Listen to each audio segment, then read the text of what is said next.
September 12, 1942. 1707 hours. Mid-Atlantic, 300 miles northeast of Ascension Island. The sun hangs low over the South Atlantic, painting the swells in copper and shadow. Beneath the surface, at periscope depth, Kapitän Leutnant Werner Hartenstein grips the handles of the attack periscope aboard U-156. His knuckles are white. The lens rotates slowly, scanning, calculating. Through the salt-streaked glass, he watches a massive vessel cutting through the water at 14 knots, zigging and zagging in evasive patterns. She's alone. No escort vessels, no destroyer screen, just one ship, heavy and slow, wallowing through the trade winds like a wounded animal. "Range," Hartenstein says quietly. His voice doesn't shake. It never does. 4,000 meters, Herr Kaleo, replies the navigation officer, Lieutenant Zurze Mannesmann, hunched over the plotting table with dividers in hand. Hartenstein watches the ship through the lens. She's painted in wartime gray, no flag visible, her superstructure tall and imposing. Former luxury liner, he thinks. Cunard White Star Line, maybe. Now a troop ship. Now a legitimate target. He's been hunting convoys for weeks, prowling the Cape routes, the arteries of Britain's war machine. And now, after days of empty sea, here she is, a prize. "Load tubes 1 through 4, Hartenstein orders. "Prepare for surface attack after dark." But the light is fading fast, the horizon bleeds red, and Hartenstein knows that in war, opportunities don't wait for perfect conditions. He watches the ship's profile shift, her bow swinging east then west. The zigzag pattern is predictable, textbook Royal Navy evasion. He's seen it 100 times. "Herr Kaleo," the hydrophone operator interrupts, pressing one earphone tighter to his head. "Single screw, steam turbine, civilian engine signature." Civilian. The word hangs in the air like smoke. But she's painted gray. She's running blacked out. She's in a war zone. The regulations are clear. The Kriegsmarine operational orders from Admiral Donitz are explicit.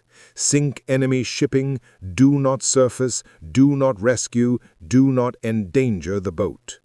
Hartenstein pulls back from the periscope, blinking away the eye strain.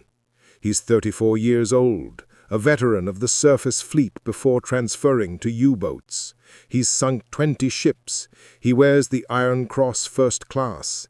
He knows the rules. He also knows that the ocean doesn't care about rules. "Bearing," he asks. 095 degrees.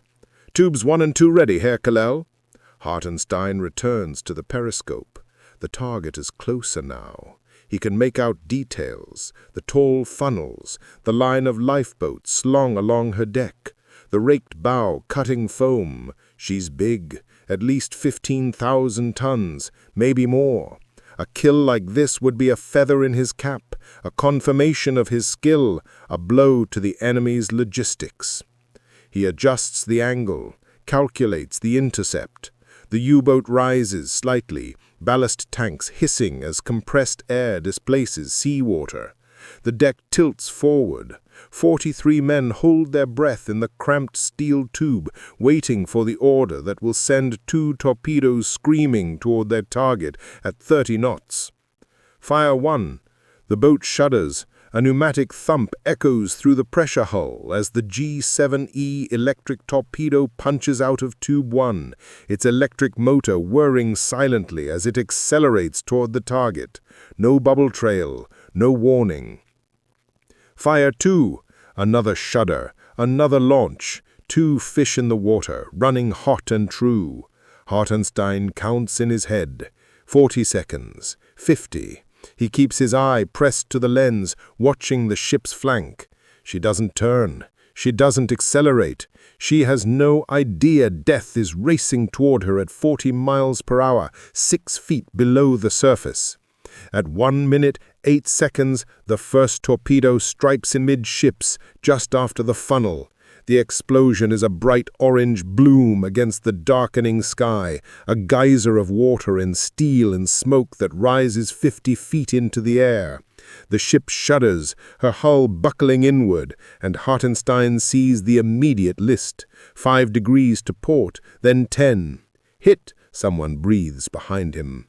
A few men allow themselves a tight smile. This is what they do. This is why they're here. But Hartenstein doesn't smile. He's watching the ship, watching the way she's tilting. The second torpedo hits low near the waterline, and the detonation is duller, more internal. The ship groans, a sound that carries even underwater, a metallic scream of rivets snapping and bulkheads failing. She's going down. Down periscope, Hartenstein orders. Take us to 60 meters, silent running. The periscope hisses down into its well. The U-boat nose is deeper, slipping away from the scene like a predator retreating into the shadows. Inside the boat, the crew is silent. The only sounds are the hum of electric motors, the creak of the pressure hull, the drip of condensation from overhead pipes. They wait. And on the surface, 300 miles from the nearest land, RMS Laconia is dying. She lists heavily now, her port rail dipping toward the sea. On deck, chaos erupts. Men are shouting, scrambling, running for the lifeboats. The ship's whistle screams, a long, mournful wail that echoes across the empty ocean. Distress signals crackle out on the wireless, but there's no one close enough to hear, no one close enough to help. In the first-class cabins, women clutch their children and stumble toward the boat deck, their evening dresses soaked with seawater that's already flooding the lower decks. In the hold, locked behind steel bars, 1,800 Italian prisoners of war begin to scream. They claw at the gates. They beg the guards to open the locks. Some guards do, some guards don't. Some guards are already dead, crushed by the explosion or drowned in the flooding compartments. On the bridge, Captain Rudolph Sharp grips the railing and watches his ship die. He's been at sea for 30 years. He knows how this ends. The Laconia is going down by the head, her bow already submerged, her propeller rising slowly out of the water like the tail of a diving whale. He gives the order to abandon ship, but half the lifeboats are already gone, launched in panic, half empty, rowing away from the sinking hulk as fast as the survivors can pull the oars. In the water, people are screaming. Hundreds of them, thousands, they cling to debris, to overturned lifeboats, to each other. The sea is warm here, 78 degrees, but shock is already setting in. Some people are injured, bleeding from shrapnel wounds or broken bones. Some are burned, their skin blackened by the explosion. Some are already dead, floating face down in the swells. And beneath them, 60 meters below, Werner Hartenstein listens. "Hydrophones," he says quietly. "What do you hear?" The operator adjusts his headset, his face pale in the red glow of the emergency lighting. Breaking up noises, Herr Kalut. Bulkheads collapsing, hull plates buckling. She's going down fast. Anything else? A pause. The operator frowns. Voices, Herr Kalut. Voices? Screaming. Hundreds of people, maybe more. Hartenstein's jaw tightens. He's heard this before. The sound of a ship dying, the sound of men drowning. It's part of the job, part of war. You fire the torpedo, you slip away, you don't look back. That's the rule. That's how you survive. But something is wrong. Surface, Hartenstein orders, "Bring us up." The crew exchanges glances. Surfacing at a sinking? It's dangerous. Allied aircraft could be nearby, escort vessels, submarines. But no one questions the order. The ballast tanks blow, and U-156 rises toward the surface like a steel whale breaching. They break the surface at 6:35 p.m., just as the last light is fading from the sky. The conning tower hatches bang open, and Hartenstein climbs up to the bridge, binoculars already in hand. What he sees stops him cold. The ocean is covered with people. Everywhere he looks, north, south, east, west, there are heads bobbing in the water, arms waving, voices crying out in a dozen languages. Lifeboats drift aimlessly, overloaded and taking on water. Wreckage floats in a widening circle, deck chairs, cargo crates, chunks of superstructure. And in the center of it all, the Laconia is sinking. Her stern is high in the air now, propeller blades gleaming in the twilight, and she's sliding under with terrible, inexorable slowness. "Mein Gott," Mannesmann whispers beside him. Hartenstein raises the binoculars. He scans the water, counting. 200, 300, 500, more. Women, children. He sees a woman clinging to a piece of wreckage with a baby in her arms. He sees a man trying to swim with a broken arm. He sees bodies floating face down, already gone. And then he hears something that makes his blood run cold. Italian.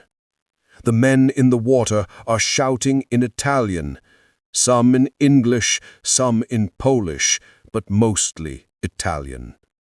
"What ship is this?" Hartenstein demands, turning to Mannesmann. "No ship name, Herr Kalut, just a target. Grey paint, troop transport." Hartenstein's mind races. Italian prisoners, civilians, women and children. This isn't a troop ship. This is something else. Something worse. He makes a decision that will change everything. "Prepare to take survivors aboard," he says. Mannesmann stares at him. "Herr Kalut?" "You heard me. Prepare to take survivors aboard. And get the radio operator up here. I need to send a message." The U-boat crew moves like a machine. Within minutes, lines are rigged along the saddle tanks, the cargo nets are deployed, and sailors in life vests are standing on the narrow deck, reaching out to pull exhausted survivors from the water. The first man they haul aboard is an Italian soldier, his uniform torn and soaked, his eyes wide with shock and disbelief. He collapses on the deck, coughing up seawater, and stares at the German sailors around him. "Grazie," he gasps. "Grazie, grazie." More survivors follow. A British officer, blood streaming from a gash on his forehead. A Polish woman clutching a soaked blanket. An Italian NCO who helps pull others aboard, even as he trembles from cold and shock. They crowd onto the narrow deck, onto the saddle tanks, clinging to railings and periscope mounts and anything that will hold them. The U-boat sits lower in the water with each person they pull from the sea. Hartenstein stands on the conning tower bridge, binoculars pressed to his face, coordinating the effort. His voice is calm, steady, but inside he's fighting a war with himself. Every regulation, every standing order from Bidu, Befehlshaber der U-boat, Admiral Dernitz's headquarters, is screaming at him to dive, to run, to save the boat. But he can't. Not yet. Not with hundreds of people still in the water. "Get that lifeboat alongside," he orders, pointing to a drifting boat half full of survivors. "Secure a tow line. We'll take as many as we can in tow." Lieutenant Mannesmann relays the order. Sailors scramble along the deck with rope, their movements practiced despite the surreal circumstances. A lifeboat bumps against the U-boat's hull, and lines are made fast. Another boat drifts closer, This one packed with Italian POWs who are shouting and gesturing, their hands raised in supplication. "Sir," the radio operator calls down from the conning tower, "we have the transmitter ready." Hartenstein nods. He climbs back up to the bridge and takes the message pad. For a moment, he hesitates. What he's about to do is unprecedented. It's insane. It might get him court-martialed. But the alternative, leaving these people to die, is something he can't live with. He begins to dictate in English, slowly and clearly. "If any ship will assist the shipwrecked Laconia crew, I will not attack her, providing I am not being attacked by ship or air forces. I picked up 193 men. Position 4 degrees 53 minutes south, 11 degrees 26 minutes west. German submarine." He signs it with his name, Kapitänleutnant Hartenstein, Commander U-156. "Transmit on 600 meters. Clear language. Repeat every 15 minutes. The radio operator's face is pale. "Herr Kaloi, this is... do it." The message goes out into the night, broadcast in the clear on the international distress frequency. It's a lifeline thrown into the darkness, a plea for help from the least likely source imaginable, a German U-boat commander to Allied forces. Hartenstein knows the risks, broadcasting his position, revealing himself to the enemy, violating operational security. But he also knows that if help doesn't come, hundreds, maybe thousands of people will die out here. He returns to the deck. The rescue operation continues. More survivors are pulled aboard. The U-boat is dangerously low in the water now, her ballast tanks nearly flooded, her freeboard reduced to inches. Men are crammed into every available space, on the deck, in the conning tower, even sitting on the forward gun mount. The smell of oil and vomit and seawater is overwhelming. Hartenstein counts heads. 200, 220, 250. They can't take many more. The boat is already handling sluggishly, her maneuverability compromised by the sheer weight of humanity clinging to her hull. "That's enough," he calls down. "No more on the boat.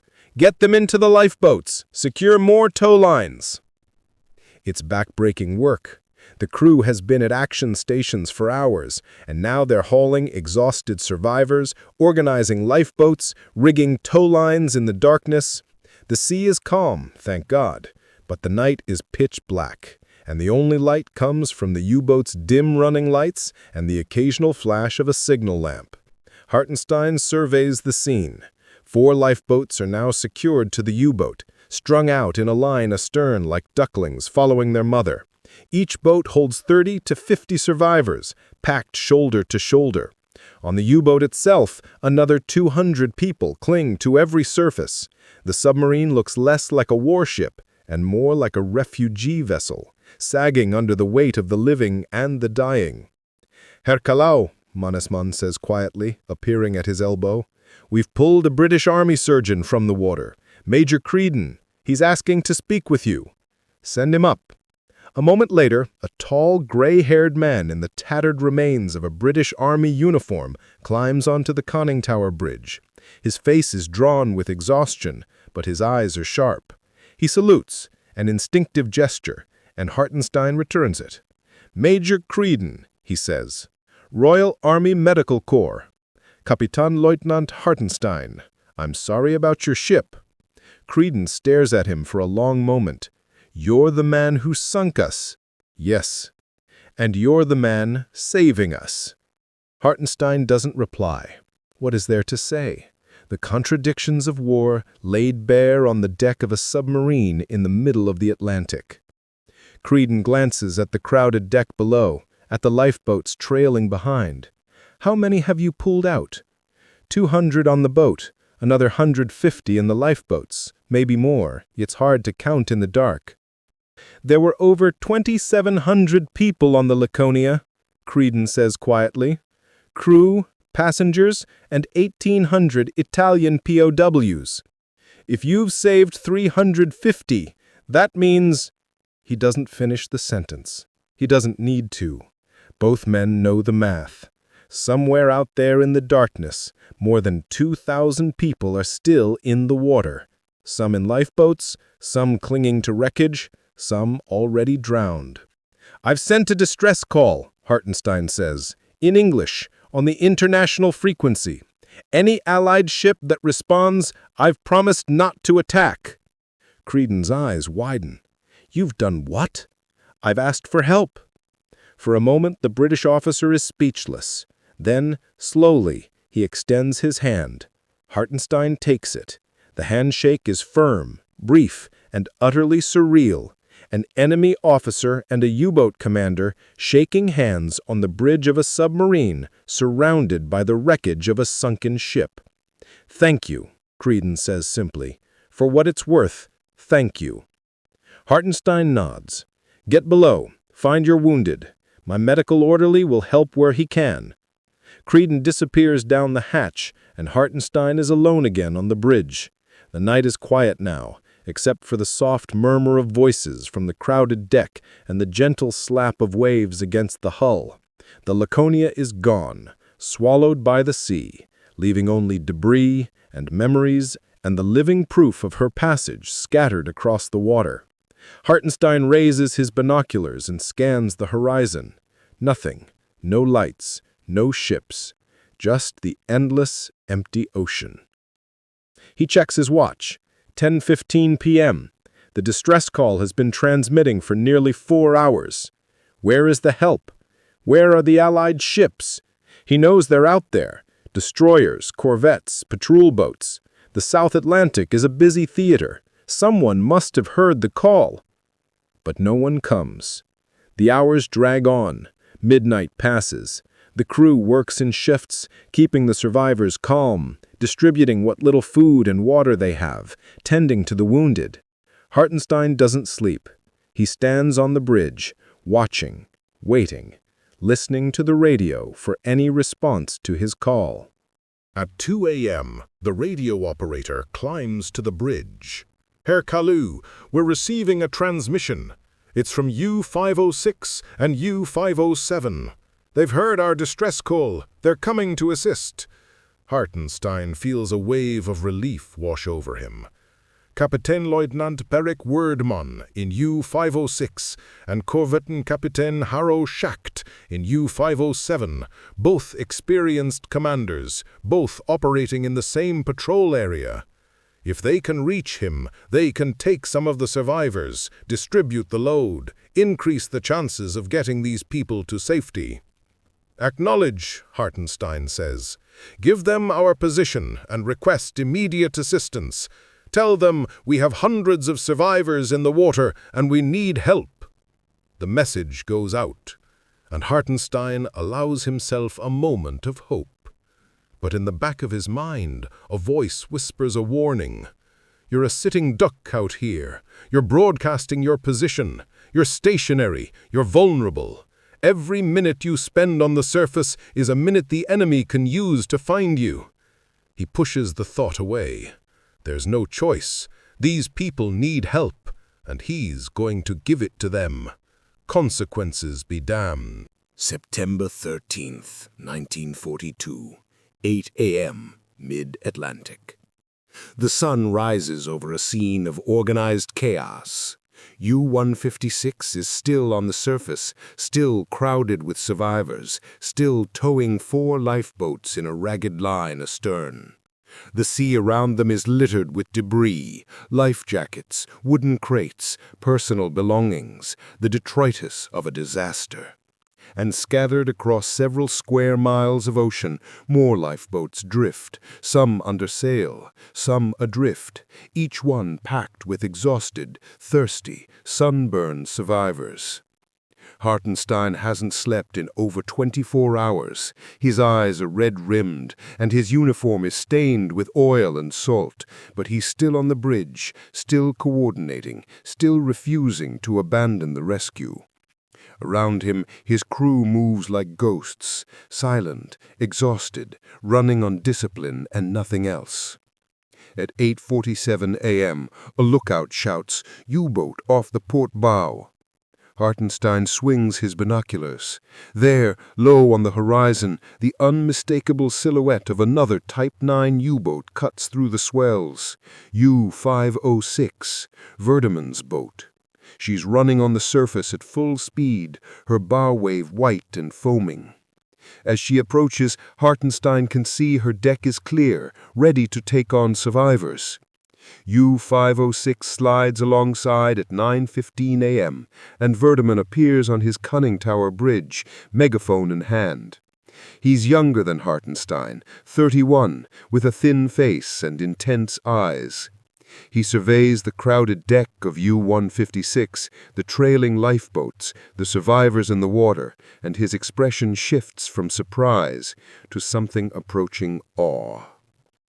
"Werner," he calls across the water, "what in God's name have you gotten yourself into?" "The Laconia, passenger ship. Over 2,700 souls. We hit her yesterday evening. There are civilians, POWs, women and children. I need help." Verdeman doesn't hesitate. "We'll take as many as we can. Pass us a tow line." The two U-boats maneuver carefully, coming bow to stern, and lines are passed across. Survivors begin transferring from U-156 to U-506, slowly, carefully, one at a time. The process is agonizing. Each transfer takes minutes. Some survivors are too weak to make the jump. Some have to be lowered on ropes. One man slips and falls into the water between the two submarines, and for a heart-stopping moment everyone freezes before a sailor dives in and hauls him back to safety. By noon, U-506 has taken on 150 survivors. Her deck is as crowded as U-156, her trim affected, but Verdeman doesn't complain. He simply nods to Hartenstein and says, "We'll gather more lifeboats and head for Freetown. It's the nearest Allied port." "Freetown is 800 miles away, and it's enemy territory," Hartenstein replies. "So is everything else out here." Verdeman grins, a dark, bitter smile. "At least the British will take their own people back." At 2 p.m., a third U-boat arrives, U-507, under Corvette Captain Haro Schacht. Schacht is older, more cautious, and when he sees the scene he's steaming into, his first reaction is disbelief. But like the others, he doesn't turn away. He brings U-507 alongside, takes on survivors, gathers lifeboats, and begins the slow work of organizing the scattered remnants of the Laconia into something resembling a rescue convoy. By mid-afternoon, 3 German U-boats are on the surface in the middle of the Atlantic, towing lifeboats full of Allied survivors towards a destination that hasn't been decided yet. It's unprecedented. It's surreal. It's a violation of every operational doctrine in the Kriegsmarine Handbook. And Hartenstein knows it can't last.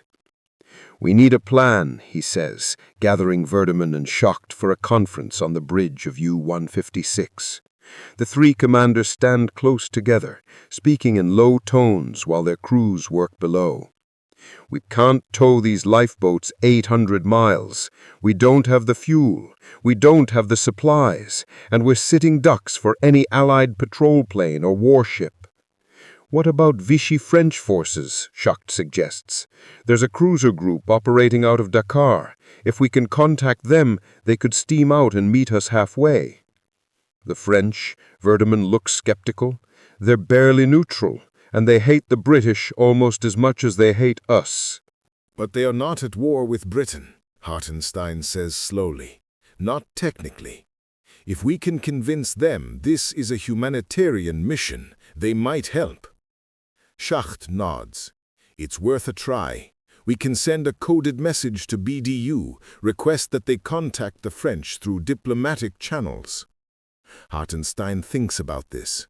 It's a long shot. The Vichy French government is a mess, collaborating with Germany in some ways, resisting in others, walking a tightrope between occupation and outright rebellion. But it's the only option that doesn't involve sailing directly into an Allied port and surrendering. "Do it," he says. "Send the message. And in the meantime, we keep gathering survivors and we keep moving west toward Freetown. Slow and steady. If the French come, fine. If not, we'll figure something else out."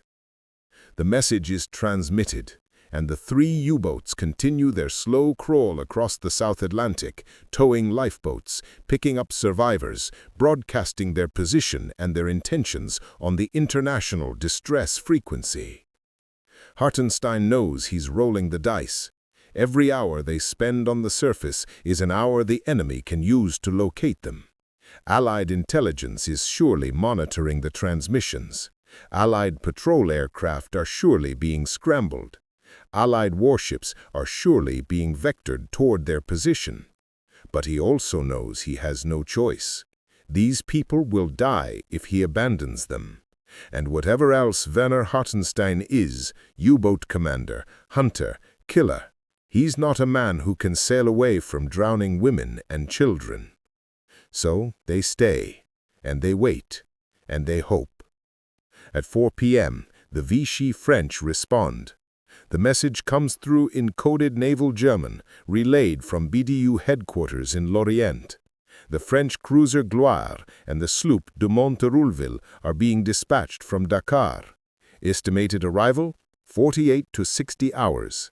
The U-boats are instructed to maintain position, continue rescue operations, and await the French vessels. Hartenstein reads the message twice. 48 to 60 hours. 2 full days, maybe more. 2 days sitting on the surface, visible to radar, vulnerable to attack. But what choice does he have? Acknowledged, he tells the radio operator. Send our thanks and confirm we'll maintain position. The crew relaxes slightly when the news spreads. There's hope now. A plan. The French are coming. It's not a perfect solution, but it's something. Hartenstein allows himself a moment of cautious optimism. Maybe this will work. Maybe he can pull this off. Maybe these people will survive. But deep down, in the part of his mind that's kept him alive for 2 years of U-boat warfare, he knows better. He knows that fortune is a fickle thing. He knows that war doesn't care about good intentions. And he knows that somewhere out there, an enemy is watching. On the bridge, he raises his binoculars and scans the sky. Clear, blue, empty. For now. September 14th, 1942, 10 a.m., Mid-Atlantic. Werner Hartenstein is a practical man. He spent his entire adult life in the Kriegsmarine, first on surface ships, then in the tight steel confines of U-boats. And he's learned that survival in war requires cold calculation, precise timing, and an unflinching willingness to make hard choices. But standing on the conning tower bridge of U-146, looking down at the scene below, he finds himself in territory he never trained for.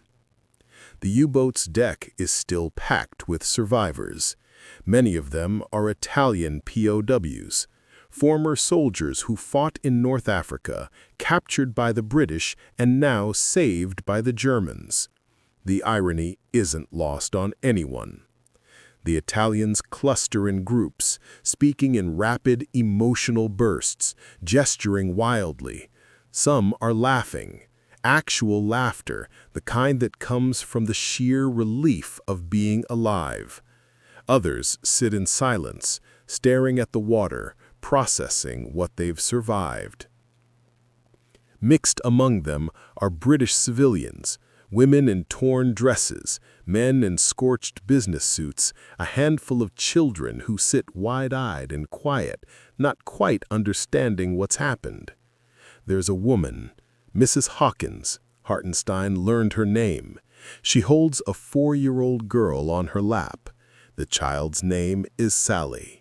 She asks for her father every few minutes. Mrs. Hawkins just strokes her hair and says, "Soon, darling, soon." Hartenstein knows the father is dead. He saw the body floating face down when they were pulling survivors from the water. Major Creedon, the British Army surgeon, has set up a makeshift medical station in the narrow space between the conning tower and the forward deck gun. He works with the U-boat's medical orderly, a young sailor named Fent, who's barely out of training but doing his best. Together, they're treating burns, setting broken bones and stitching wounds. The supplies are running dangerously low. Bandages, antiseptic, morphine. Creedon works with what he has, and when he runs out, he improvises. "We need to get these people out of the sun," Creedon tells Hartenstein during a brief break.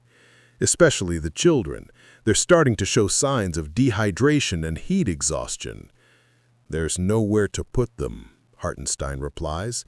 "The boat is full. The lifeboats are full. We're doing what we can." "I know. I'm not criticizing. I'm just—" Creedon trails off, looking at the little girl, Sally, who's now sleeping in her mother's arms. "I'm just stating facts." Hartenstein nods. Facts. Cold, hard facts. They're running out of water. They're running out of food. They're running out of time. At 11 a.m., an idea occurs to him. It's strange, possibly futile, but he's beyond the point of worrying about protocol. "Fetch me a sheet. White. The cleanest we have." Mannesmann disappears below and returns with a white cotton sheet from the officer's quarters. It's not pristine. Nothing on a U-boat ever is, but it's white enough. "Find me some red paint and a brush." 10 minutes later, Hartenstein is on the foredeck with the sheet spread out, a can of red paint beside him, painting a large red cross in the center of the fabric. His hands are steady. The cross is crude but recognizable. When he's finished, he stands back and surveys his work. "What are you doing?" Wirdemann's voice crackles over the radio from U-506, which is cruising parallel to U-156 about 200 meters away. Hartenstein picks up the megaphone. "Making a Red Cross flag. If we're going to sit here on the surface for 2 more days, I want every plane and ship within 50 miles to know we're on a rescue mission." "The Red Cross is for hospital ships and medical facilities. We're a warship," Werdemann points out. "Today, we're a hospital," Hartenstein replies. "Today, we're whatever we need to be to keep these people alive." He orders the sheet hauled up to the top of the periscope mount, where it flutters in the Atlantic breeze.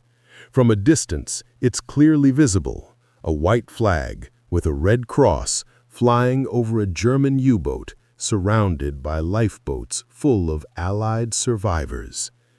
It's a gesture, a symbol, a desperate plea to anyone watching. We are not fighting right now. We are saving lives. Whether anyone will respect that plea is another question entirely. The day drags on. The sun climbs higher, beating down on the exposed survivors. The U-boat crews do what they can, rigging canvas awnings for shade, distributing water in carefully rationed sips, organizing shifts so that those in the lifeboats can rotate positions and no one is sitting in direct sun for too long. Hartenstein moves among the survivors, checking on their condition, offering words of encouragement when he can.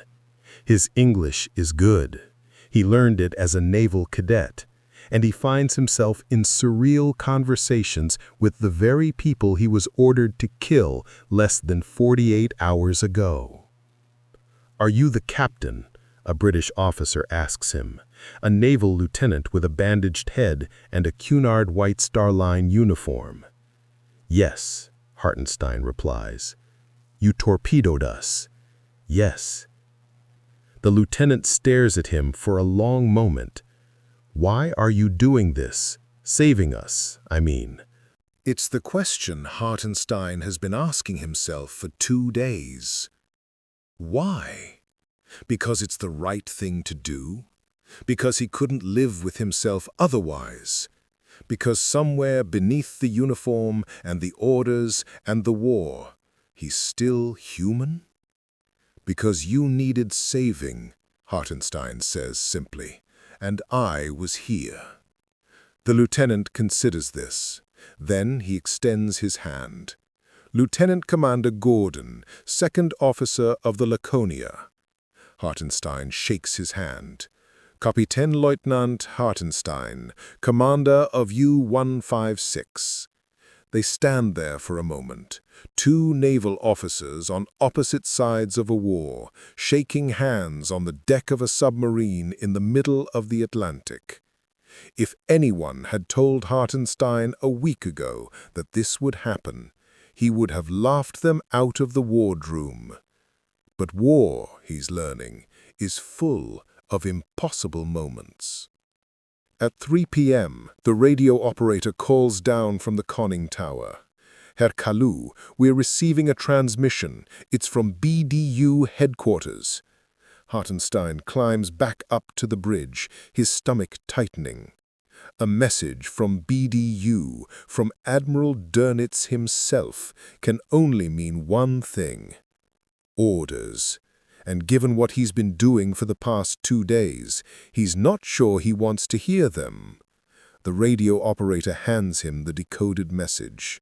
Hartenstein reads it once, then reads it again, his face hardening. The message is brief and direct. All U-boats, rescue operations create vulnerability. Maintain security of boat and crew as primary concern. Survivors in lifeboats sufficient. French vessels en route. Discontinue further rescue activities. Proceed with patrol duties upon French arrival. Dönitz. Hartenstein crumples the message in his fist.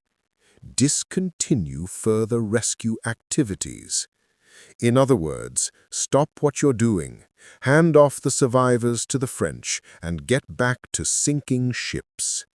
It's a reasonable order, a logical order, the kind of order any naval commander would give to protect his boats and his men. But Hartenstein looks down at the crowded deck, at the lifeboats trailing behind, at Major Creedon working on a burned Italian soldier, at little Sally sleeping in her mother's arms, and he knows he can't simply walk away. Not yet, not until the French arrive, not until every survivor he can reach is safe. Acknowledge receipt, he tells the radio operator. But we maintain current operations until the French vessels arrive. Is that clear? Yes, Herr Kalu. Hartenstein knows he's walking a fine line. He's not directly disobeying orders. The message said to discontinue further rescue activities upon French arrival, and the French aren't here yet. But he's also not making any move to disengage. He's staying. He's committed. And in the back of his mind, he wonders what the price of that commitment will be. The afternoon passes slowly. The sea remains calm, the sky clear. Too clear. Hartenstein finds himself scanning the horizon obsessively, looking for the dark spots that would indicate aircraft. The longer they stay on the surface, the greater the risk. Allied patrol planes operate out of Ascension Island and Freetown, long-range B-24 Liberators with radar, depth charges, and orders to kill U-boats on sight. The Red Cross flag flutters overhead. Hartenstein wants to believe it will make a difference. He wants to believe that any pilot who sees it will recognize what's happening here and hold his fire. But he's been at war long enough to know that hope and reality don't always align. At 6 p.m., the sun begins its descent toward the western horizon, painting the sky in shades of orange and red. The temperature drops slightly, bringing relief to the sunburned survivors. Evening rations are distributed. Hard biscuits and tinned fish from the U-boat stores, divided among hundreds of people. It's not much, but it's something. Hartenstein allows himself a moment to sit on the bridge, his back against the periscope mount, his eyes closed. He's exhausted. His body aches. His mind is foggy from lack of sleep. But he can't rest. Not yet. Not until the French arrive. Herr Kalou, Mannesmann says softly, you should get some sleep. I can take the watch. No, Hartenstein says, opening his eyes. Not yet. I'll sleep when the French arrive. That could be another 30 hours. Then I'll sleep in 30 hours. Mannesmann doesn't argue. He knows better. Instead, he brings Hartenstein a cup of ersatz coffee, bitter, lukewarm, made from roasted grain instead of actual coffee beans. It tastes like mud, but it's hot and it's caffeinated, and Hartenstein drinks it gratefully. Night falls. The stars come out, brilliant and cold in the tropical sky. The Milky Way stretches overhead like a river of light. On the deck below, survivors huddled together for warmth, despite the relatively mild temperature. There's something about being in the middle of the ocean that makes people feel cold, no matter how warm the air is. Hartenstein stands at the bridge rail looking down at them. So many lives, so much suffering. And for what? Because a torpedo struck a ship in the dark? Because nations decided to go to war and civilians got caught in the machinery of violence? He thinks about his own family back in Germany, his wife, his young son. He wonders what they would think of what he's doing. Would they be proud? Would they understand? Or would they see it as a betrayal of duty, a weakness in the face of the enemy? He doesn't know. And right now, he doesn't care. Right now, all that matters is getting these people to safety. The night passes slowly. The watch changes. Sailors take turns sleeping in shifts, grabbing 2 or 3 hours of rest before returning to their posts. The survivors sleep where they can, on the deck, in the lifeboats, propped against bulkheads and railing. Some can't sleep at all, their eyes wide and staring, reliving the torpedo strike, the explosion, the chaos. At 2 a.m., Hartenstein finally allows himself to rest. He goes below, to his tiny cabin, and collapses on his bunk fully clothed. Sleep comes instantly, deep and dreamless. He wakes 3 hours later to someone shaking his shoulder. Herr Kalou, you need to come topside. It's Mannesmann, his face pale in the dim light of the emergency lamp. Hartenstein sits up, instantly alert. What is it? Aircraft, long-range bomber, coming from the north. Hartenstein's blood runs cold. He's on his feet and climbing the ladder to the conning tower bridge, just as dawn is breaking, the sky turning from black to gray to pale blue. And there, on the northern horizon, a dark speck against the morning sky. Getting closer. September 16th, 1942, 5:47 a.m. Mid-Atlantic. The lookout's voice is tight with tension. Aircraft bearing 350 degrees, range approximately 12 kilometers, closing fast. Hartenstein has his binoculars up instantly, his hands rock steady despite the adrenaline flooding his system. He finds the speck, focuses, and his worst fear is confirmed. It's a 4-engine bomber, American-made, B-24 Liberator, long-range patrol aircraft, and it's heading straight toward them. Sound the alarm, he orders. Clear the deck. Get everyone below or into the lifeboats, now. The alarm bells clang through the boat, 2 sharp rings, the signal for aircraft attack. But there's nowhere to go. The deck is packed with survivors. The interior of the boat is full. The lifeboats are already crowded beyond capacity. There's no time to dive. Even if they could dive, what about the 200 people on the deck? What about the lifeboats they're towing? Hartenstein makes a split-second decision. Signal lamp, he snaps. Flash the aircraft. International code. We are on a rescue mission. Do not attack. A signalman scrambles to the light, begins flashing in Morse code. The Red Cross flag snaps in the wind overhead, clearly visible in the morning light. Surely the pilot will see it. Surely he'll understand. The B-24 continues its approach. It's lower now, dropping altitude, coming in for a closer look. Hartenstein can see the details. The twin tail fins, the ball turret under the fuselage, the bomb bay doors still closed. It's flying at about 800 feet, slow and deliberate. Keep signaling, Hartenstein orders. His voice is calm, but inside he's screaming, "Don't shoot! For God's sake, don't shoot!" The bomber passes directly overhead, so low that Hartenstein can see the pilot's face in the cockpit window. The aircraft waggles its wings, an acknowledgement signal, and continues west, disappearing over the horizon. For a moment, there's silence on the bridge. Everyone is holding their breath. "He saw us," Mannesmann whispers. "He saw the flag. He's not attacking." Hartenstein lowers his binoculars slowly. His hands are shaking now, the adrenaline wearing off. Get the survivors back into some semblance of order, and someone find out if that aircraft sent a report. The radio operator listens intently to the frequencies, headphones pressed tight. "I'm picking up transmissions, Herr Kaliu. American voices. They've reported our position. They're calling in reinforcements." Of course they are. Hartenstein closes his eyes for a moment. The pilot saw the Red Cross flag. He saw the survivors. But he also saw 3 German U-boats on the surface, stationary, vulnerable. And he did what he was trained to do. He reported it to his command.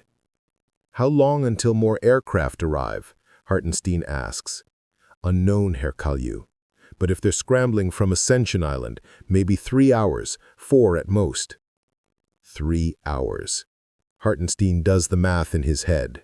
The French ships are still at least 24 hours away, maybe more. They can't wait that long. Not now. Not with Allied aircraft circling. He picks up the radio microphone and switches to the frequency U-506 and U-507 are monitoring. "All boats, this is U-156. We've been spotted by Allied patrol aircraft. Expect more to follow. I'm ordering us to cut the tow lines and begin dispersal. We'll mark the position for the French and withdraw." Verdemann's voice comes back immediately. "Werner, if we cut them loose now." "If we stay, we all die. The survivors too. We've done what we can. Now we have to save the boats." There's a long pause.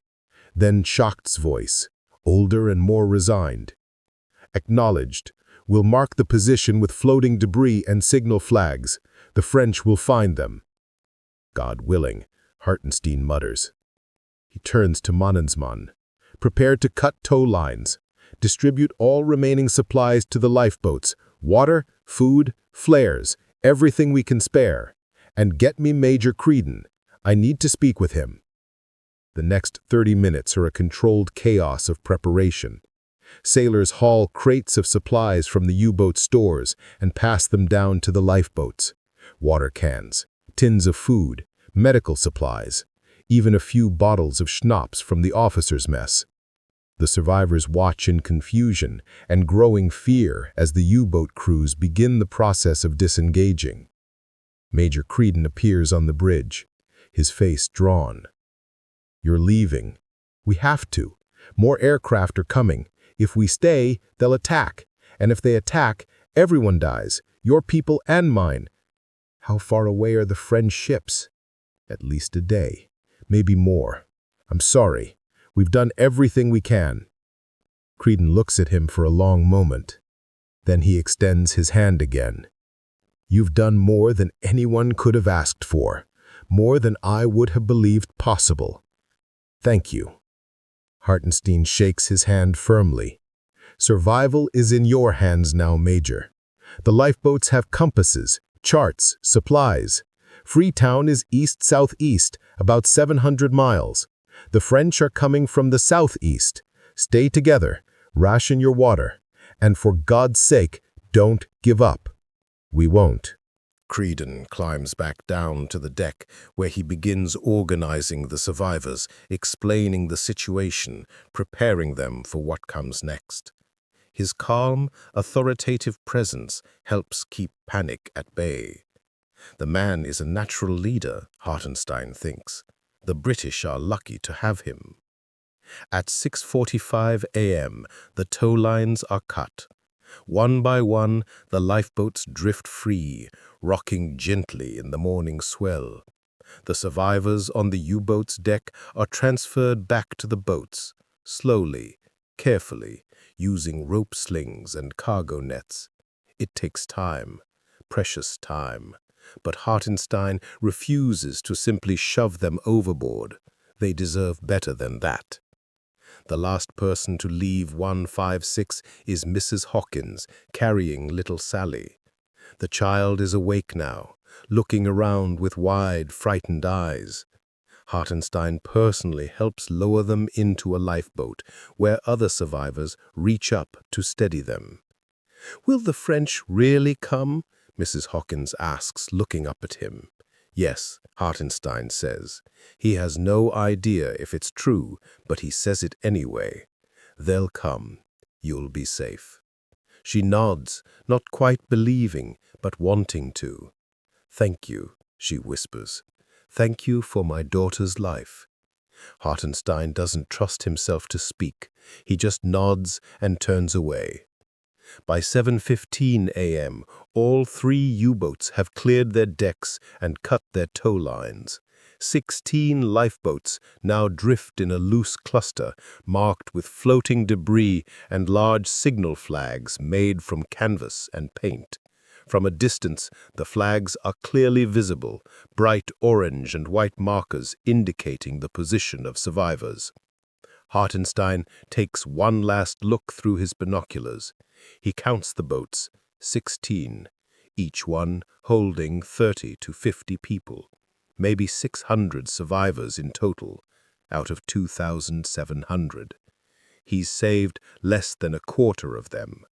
The thought sits in his stomach like a stone. "Clear the bridge," he orders. "Prepare to dive." The crew scrambles below. The hatches clang shut. The ballast tanks flood with seawater, and 156 begins to slip beneath the surface. The last thing Hartenstein sees before the water closes over the conning tower is the cluster of lifeboats growing smaller and smaller until they're just dots on the endless blue ocean.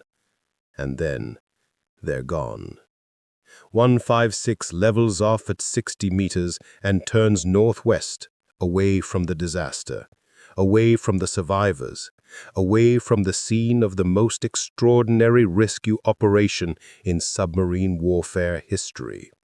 Hartenstein stands in the control room, his hands gripping the periscope mount, his face expressionless. "Resume patrol course," he says quietly. "Silent running. Take us north." The boat glides through the dark water, leaving the surface behind, leaving the survivors behind. But on the surface, the nightmare isn't over. At 9:30 a.m., the second wave of Allied aircraft arrives. 3 B-24 Liberators from Ascension Island, vectored in by the first pilot's report. They circle the area, cameras clicking, documenting the scene. They see the lifeboats. They see the signal flags. They see the Red Cross markers floating in the water. And then one of the pilots makes a decision. The lead aircraft, piloted by Lieutenant James D. Hardin of the U.S. Army Air Force, spots something in the water, a dark shape moving slowly just beneath the surface.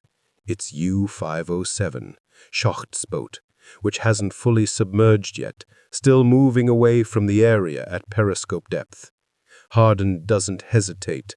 He pushes the bomber into a dive, lines up the approach, and opens the bomb bay doors.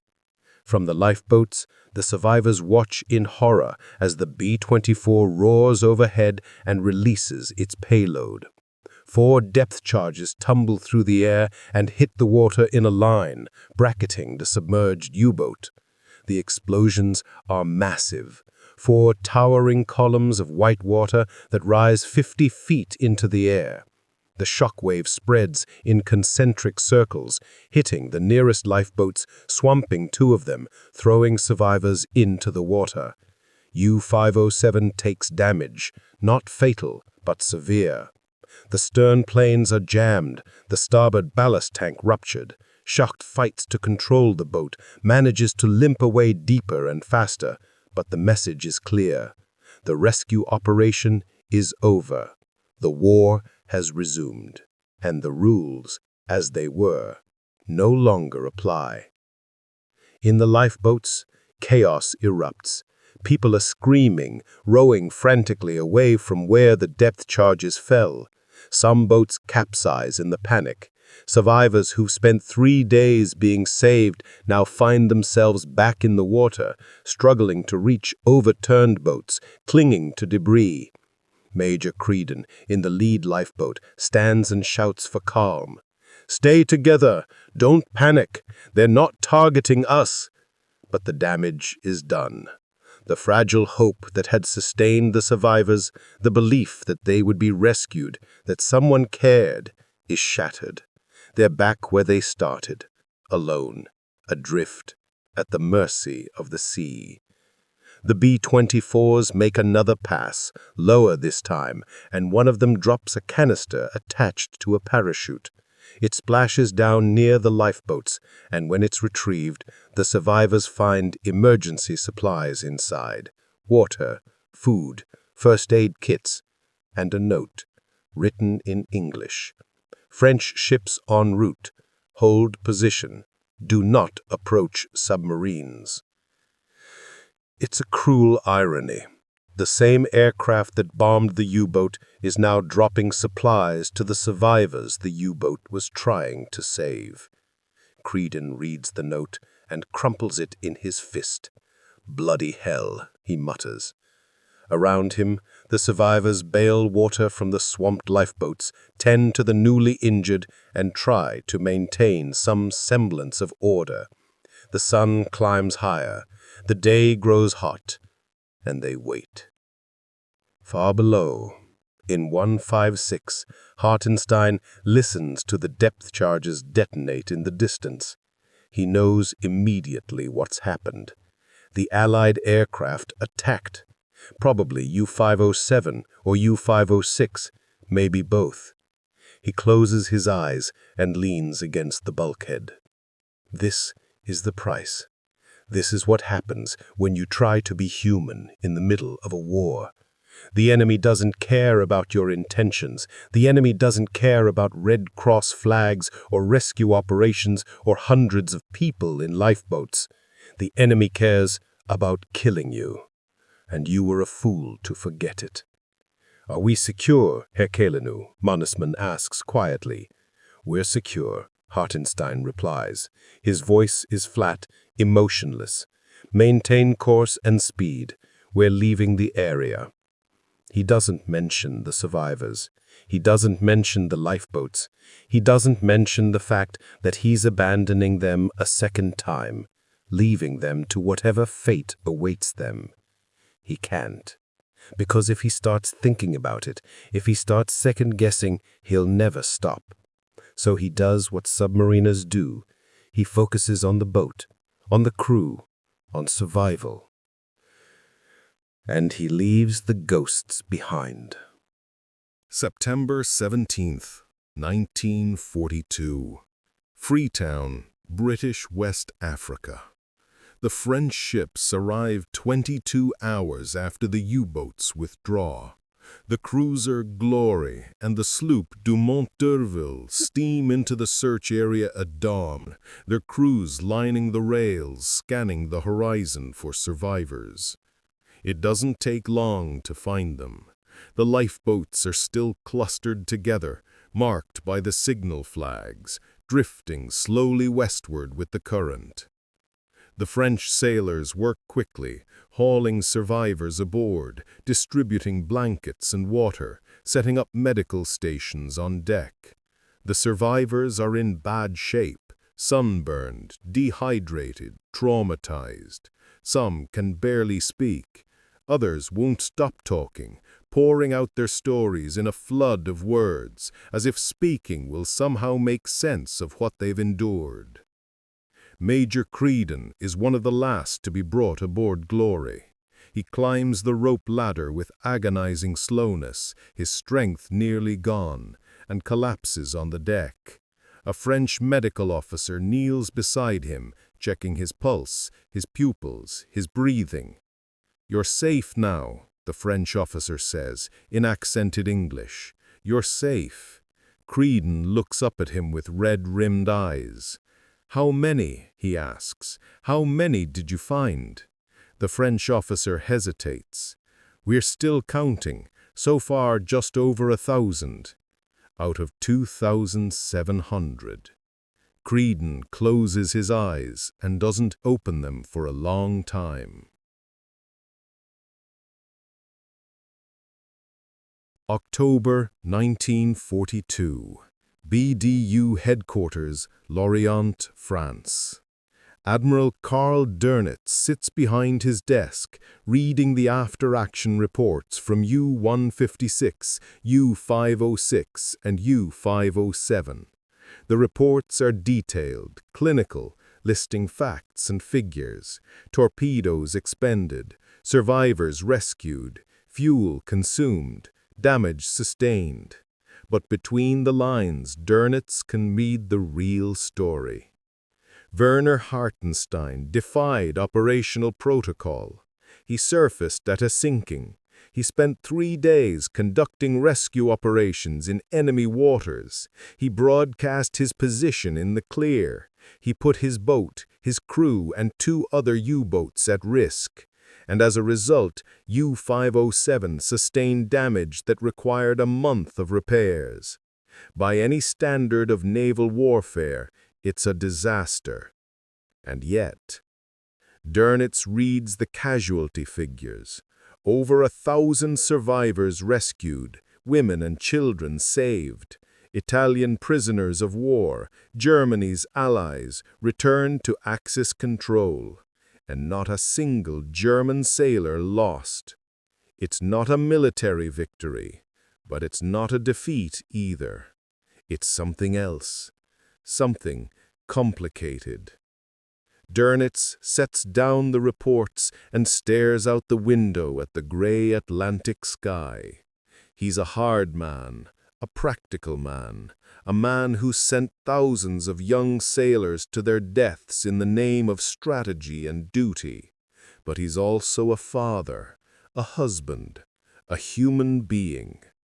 He picks up his pen and begins to write.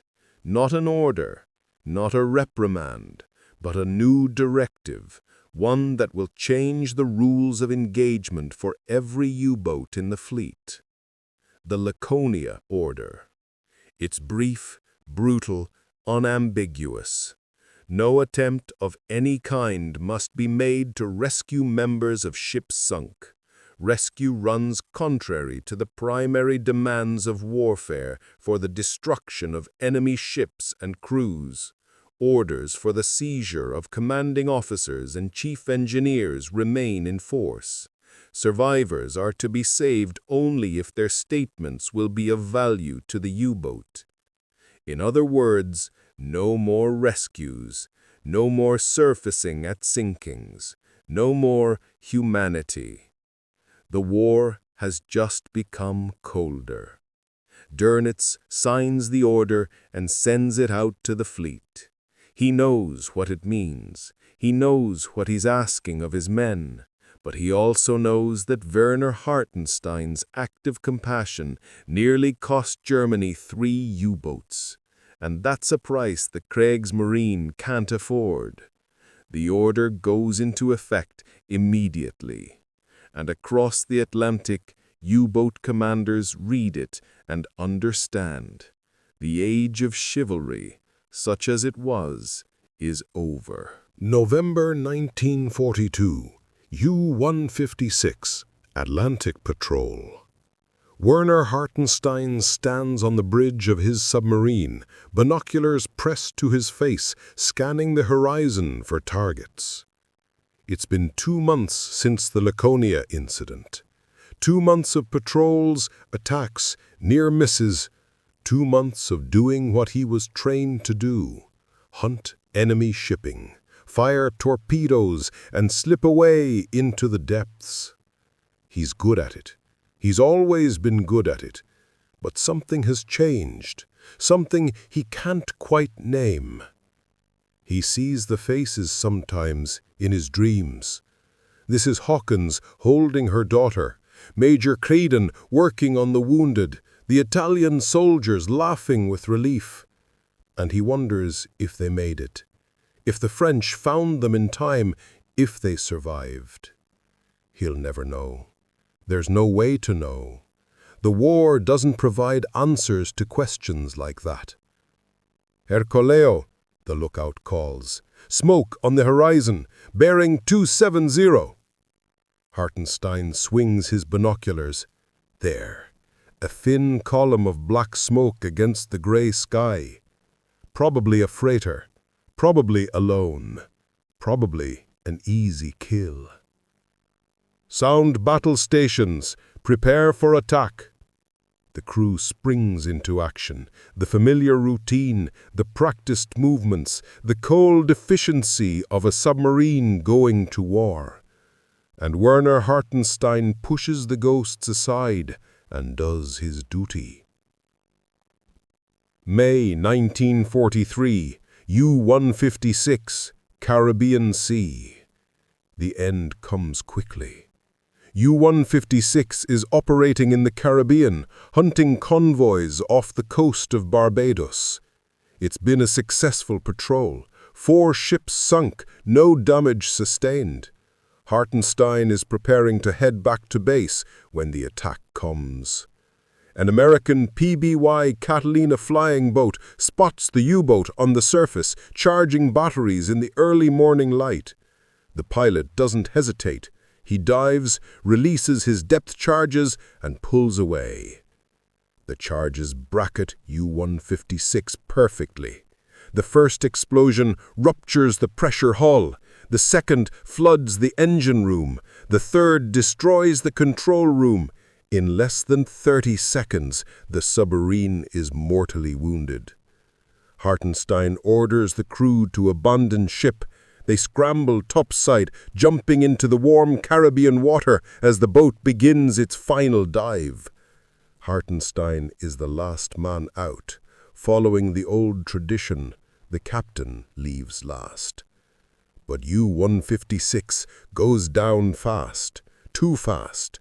The suction pulls Hartenstein under, and he never surfaces. 43 men go down with the boat.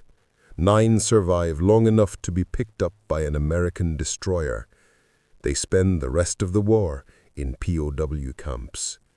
Werner Hartenstein's body is never recovered. 1992.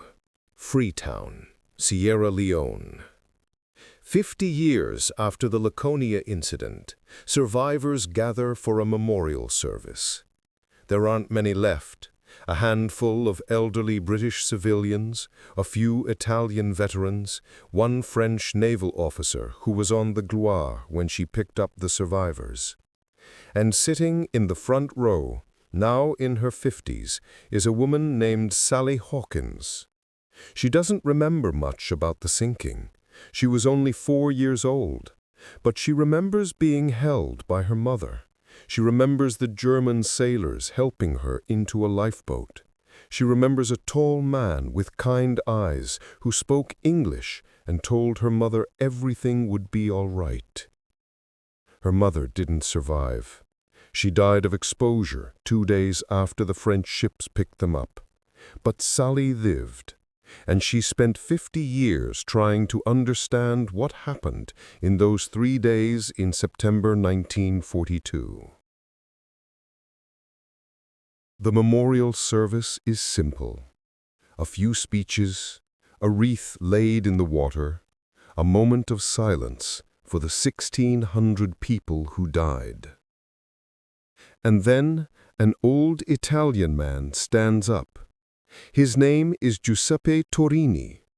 He was a private in the Italian army, captured at Tobruk, put aboard the Laconia, torpedoed, and rescued by Werner Hartenstein.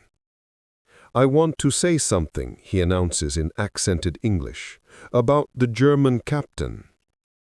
The crowd falls silent. "He saved my life," Torini says simply. "He didn't have to. He could have sailed away, but he didn't. He stayed. He pulled me from the water. He gave me food and water. He protected me. And when he had to leave, he made sure I had a chance." Torini pauses, his voice breaking slightly. "People say he was a killer. They say he sank the ship and killed all those people. And yes, he did. He fired the torpedoes. But he also tried to save us. He risked his life, his crew, his boat, for us, his enemies." Another pause.